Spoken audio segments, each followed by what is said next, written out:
On the planet Yautja Prime, a runt predator named Dek is on a training session. He uses a variety of tools to travel the land until he enters a cave, where his scanner tells him that his brother is hiding nearby. Dek attacks behind him with his sword and Quay blocks it just in time. The brothers begin to fight and Quay keeps taunting Dek as they move, reminding him to use the cave to his advantage. Swords keep on clashing as they move all over the cave, and after exchanging enough blows Quay manages to corner Dek but doesn't kill him. When Dek refuses to yield, Quay cuts the pillar they're standing on and Dek falls into the abyss. He manages to save himself by holding on to the wall. He climbs back up and attacks Quay again. Later on their ship, Quay tells Dek it's time to choose a prey so he can earn his place in the Yautja clan. Dek wants to go to Jenna, also known as the Death Planet, to hunt the unkillable monster Kalisk. Even their father fears it and that's why Dek wants to go after it. He's tired of his dad seeing him as a weakling. Quay doesn't approve, however Dek makes his vow. At that moment their father Njar returns and Dek welcomes his honor with a sample of his blood. Njar wonders why Dek is alive, revealing he ordered Quay to kill him because he's too weak to be part of the clan. However Quay thinks Dek deserves a chance to prove himself. An angry Njar throws a device that captures Dek and tells Quay to kill him now, but instead Quay frees him and activates his laser to send him into the ship. Then Quay activates his shield to protect his brother since Njar opens fire. After closing the ship to keep Dek from escaping, Quay starts fighting Njar and in just a few moves he manages to disarm him. Njar activates his camouflage cloak but Quay keeps punching, so Njar stabs his hand before chopping his arm off. Then Njar strikes his son down and Quay starts crawling away, reaching for his arm rather than his sword. Njar calls him weak and stabs him, so Quay uses his last breath to activate the ship so his brother can go to Jenna. Dek watches Njar slit Quay's neck as the ship's launch knocks him out. Sometime later Dek is awakened by an alarm.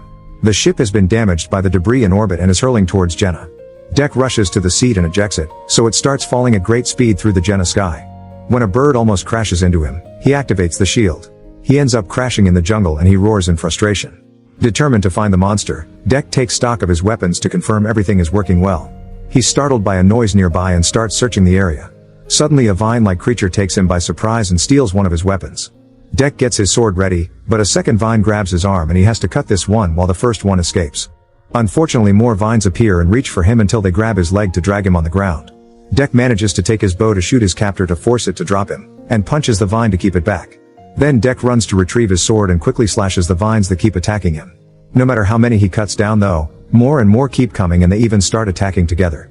Dek quickly dodges a few blows and jumps on top of a vine to run on it, which helps him get to the top of a cliff.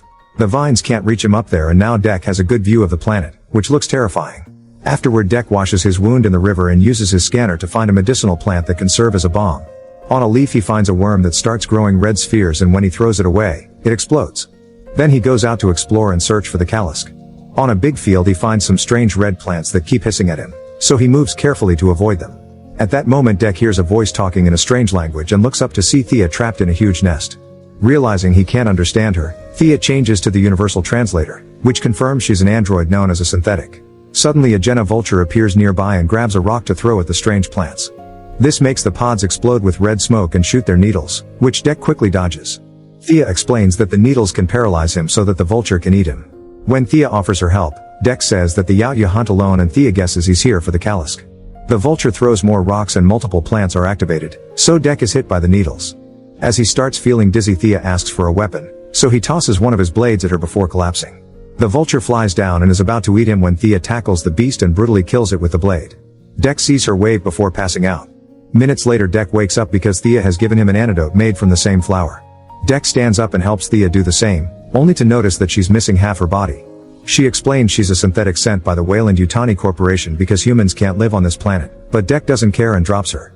Thea then points out that many Yautja have come for the Kalisk and none of them survived, but she did. If he takes her with him she'll guide him to the Kalisk's den, that way she gets her legs and he gets his trophy. Dek realizes that it was the Kalisk who destroyed her, but he's still not interested. However, when Thea calls herself a useful tool, Dek doesn't see it as breaking the code anymore and agrees to bring her along. While they travel, Thea never shuts up and keeps asking questions. At the river some peculiar worms begin shooting acid at them, so Dek carries Thea on his back to run faster. Unfortunately he finds the way blocked, and Thea uses the chance to teach him a lesson. She throws a sticky fruit on the ground and the creatures rush to eat it. Now they aren't shooting anymore. Once they leave the river, Dek cuts down a bunch of vines and ties Thea to his back to move more easily. In the evening they stop to camp for the night and Dek uses his device for light. Thea shares that her crew arrived on Jenna 2 years ago and she was trapped in the vulture's nest for almost 2 weeks. She had hoped that another synthetic named Tessa would come for her, and tells Dek that they have a higher sensitivity than other models. Dek sees sensitivity as a weakness, but Thea thinks it's an advantage to understand other creatures. Thea used to be stuck in the lab, but one day Tessa brought her out to explore. Unfortunately, that was also the day that the Kalisk attacked them. Meanwhile, at the crew's new base, it's revealed that Tessa looks just like Thea. She received severe damage during the Kalisk attack, so now she's in a pod being repaired. Tessa keeps repeating Thea's name and remembering the incident, so the computer reminds her that her priority is to catch the Kalisk. The computer also detects the presence of a Yautja and classifies him as a threat. When Tessa finally wakes up, she's told that Thea was captured by the Yautja. In the morning, Dek goes out to hunt for food. He comes across a bone bison, which is usually Kalisk food. Dek tries to move ahead but has to move back when he discovers that this field is covered in razor grass. When Dek's about to throw his blade, a small creature jumps from a tree and lands next to the duo. Thea can't identify it and Dek roars at it, but the little guy just roars back. Then the creature starts chasing after the bison without issues because its hard skin isn't hurt by the razor grass. Furious about having competition, Dek starts jumping from tree to follow the bison too. The weight breaks a branch and the duo falls, so Dek pierces the tree with his blade and stops the fall right before they touch the dangerous grass. When the bison runs near them, Dek jumps on it and stabs it. However, the bison throws them off by using another tree. The small creature rolls ahead of them and a frustrated Dek tackles it to start a fight, which means Thea often gets smushed. The little guy has surprising strength, but after some struggle, Dek manages to grab it by its neck. At that moment the bison comes running toward them, so Dek throws his sword and holds the bison's mouth open as the blade proceeds to cut it in half. Dek roars to celebrate his successful hunt, only for a tentacle to suddenly grab his leg and lift him. The duo has been captured by a Luna bug, whose tight tentacle tongue is stopping Dek from activating his devices. When they're about to be eaten, the little creature jumps into the Luna bug's mouth and blocks its teeth with its hard skin, breaking them. The Luna bug is in so much pain that it spits them out and leaves by walking on the razor grass. Desperate for revenge, Dek cuts down a tree to use it as a bridge. The little creature is rolling down the field already and the Luna bug captures it with its tongue, but at that moment Dek lands on its head. He stabs the monster with his sword and makes a large cut that finally kills it. Meanwhile, Tessa and her crew of synthetics are searching for Thea. They find Dek's pod before they're attacked by the vines. The crew quickly opens fire to slow them down, then they activate their flamethrowers to burn all the vines down. In the evening, Dek and Thea make camp again. The little creature is still following them and copying every move of Dek's because it's impressed by how he hunted the bison. Thea names it Bud while Dek shares the roasted meat. Thea asks Dek about his family, so he tells him what happened with his brother and father, but he refuses to accept he's grieving when Thea uses that word. He points out that Tessa counts as her sister, and Thea likes the concept. In the middle of the night, Tessa and her crew find Dek's ship, which crashed after he jumped out. There are many Yautja weapons that Tessa finds interesting, including a grenade that freezes her hand. The next morning Dek grabs Thea and leaves without Bud, insisting that he hunts alone and Thea doesn't count because she's a tool. Thea tells him about wolves and how they hunt in packs, but the alpha isn't the one who hunts the most, it's the one who protects the pack. Dek misses the point and says he'll be the alpha who kills the most. After finding a Kalisk fang near the river, the duo continues traveling in that direction and reaches Thea's base, which has been completely destroyed by the beast. Among dozens of synthetic bodies, Thea finds her legs. Thankfully, the repair machine still works and she can use it to reconnect both halves of her body, although the process will take a while. She thanks Dek for his help but also apologizes and tells him to leave because she's activated the beacon to call her crew. Thea explains her team is also after the Kalisk, so she can't let him kill it. Dek refuses to leave, saying he'd rather go down with honor than run like a coward. In the middle of the wreckage there's some spilled oil, so Dek sets it on fire to create a smoke cloud. The Kalisk soon appears and throws Dek down, damaging his sword. Dek uses a piece of metal as a shield and slides under the Kalisk to slice its belly, then he throws his small blade at its head and cuts its tail. However, the tail quickly regrows and the wound's close because the Kalisk has regenerative powers, which explains why it's considered unkillable. The monster captures Dek and throws it against the repair machine, which causes Thea's legs to fall off the table. When it grabs him again, Del cuts its tongue to free himself. The fight continues and Dek has to dodge several attacks while Thea tries to retrieve her legs. At that moment she sees a gun on the ground and opens fire at the Kalisk to distract it. Dek uses the chance to throw a chain at the Kalisk's mouth and activates a machine that starts rolling up the chain, which drags the beast back. Next, Dek takes Thea's gun and starts shooting. When the monster attacks him with its tail, Dek dodges it and closes a storage unit door to trap it. Now he can run up the Kalisk's body and make a big jump above its head to successfully decapitate it. Sadly, this is still not enough to kill it and the head quickly reattaches itself to the body. The Kalisk holds Dek down with its hug paw and sniffs it. The smell it finds prevents it from attacking. The moment is interrupted when Tessa throws a grenade to freeze both Dek and the Kalisk so she can capture them.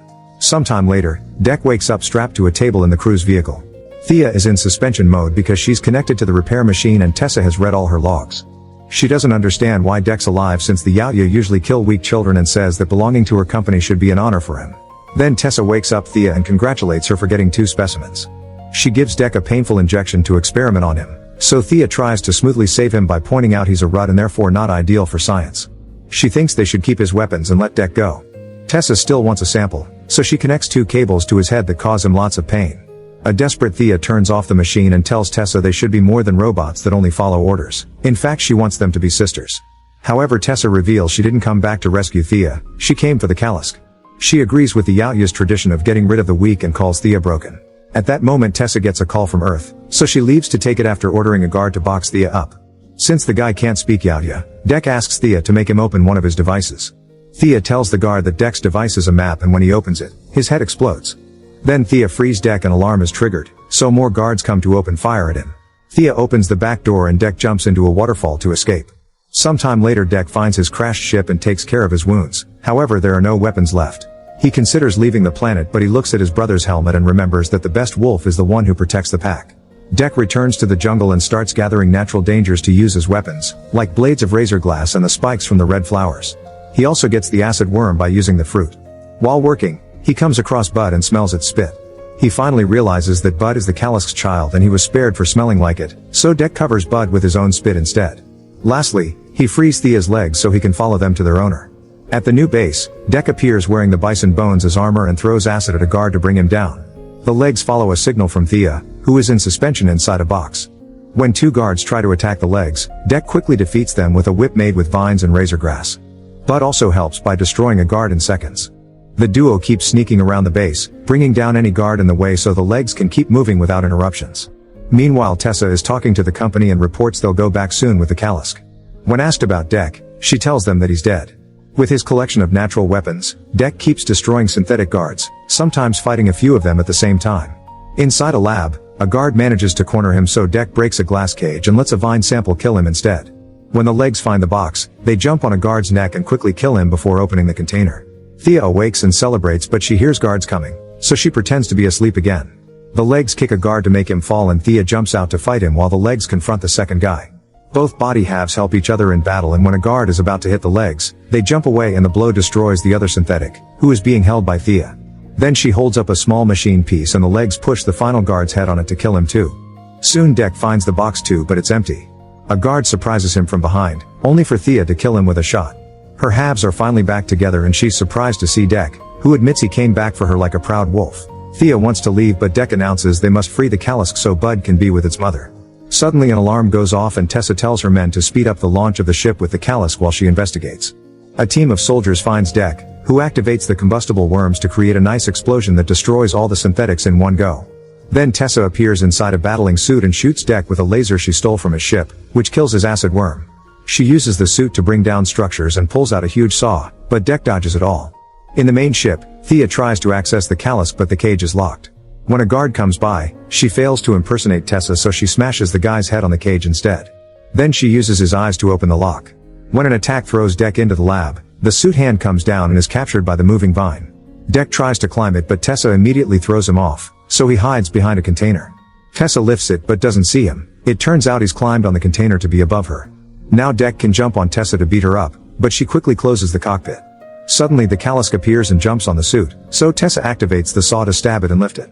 While she's distracted, Dek climbs to the back of the suit and starts ripping cables off to slow it down. Tessa throws a grenade at the Kalisk, but Dek hits it with a metal rod and makes it land on the suit's arm, so the ice makes it drop the Kalisk. The beast removes the saw from its body and attacks the suit, splitting it in two. When the upper half lands, the Kalisk devours Tessa and roars in victory. The others reunite with Dek and they watch the Kalisk check on its kid. They share a sweet moment and Dek is inspired to show his respect for the Kalisk too by bumping foreheads. Suddenly the Kalisk explodes from an ice grenade activated by Tessa, who has been alive inside the beast's stomach. She emerges from the rubble and tries to attack Thea, only for Dek to stab her from behind, finally killing her. He takes back his device and Bud rips off her head. Sometime later Dek returns to Yautja and presents Tessa's head to his father.